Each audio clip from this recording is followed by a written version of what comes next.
Sa iba pang balita, mabiyahe patungong Canada at Amerika si Pangulo Aquino sa susunod na linggo para sa isa pong state visit at pagdalaw naman sa Chicago.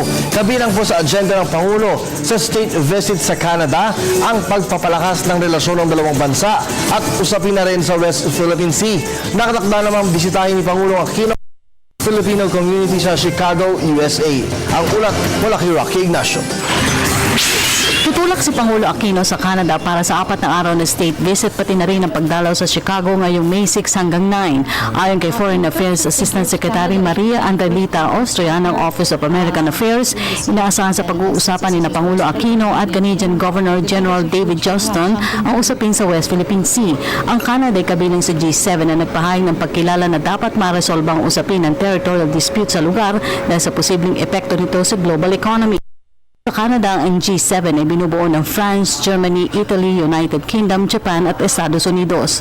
Canada, as part of the G7, made a statement also in support of the concerns that have been expressed in what's happening in the region. So this, I'm sure, this is such a big development that it will form part of their discussions one way or the other. Ang state visit ay bilang tugon na rin sa bilateral visit ni Canadian Prime Minister Stephen Harper sa Pilipinas noong 2012.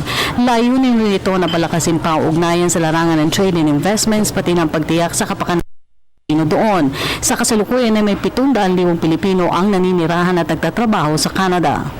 In the past 2 years, we have been designated as a country of focus in terms of development assistance, which means we're part of a very small group of countries which will get 90% of Canada's development assistance. And the good thing about Canada's development assistance is they're very focused on things like women empowerment and micro-enterprise, sustainable entrepreneurship at the micro level. So that's something that's in consonance with the President's inclusive growth goal. So we'd like to talk a lot about that.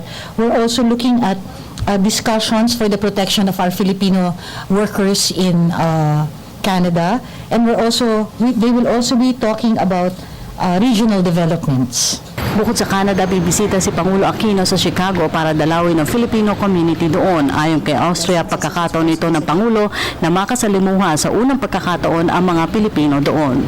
In most visits, we try to maximize the President's time, and because of operational and logistics requirements, really is necessary. So we tried to identify a community that he has not visited before. He's been to the West Coast, he's been to the East Coast, but he hasn't been to that area. So we felt when we made the recommendation, it was a good opportunity for the President to be able to meet and greet the Filipinos in that particular area.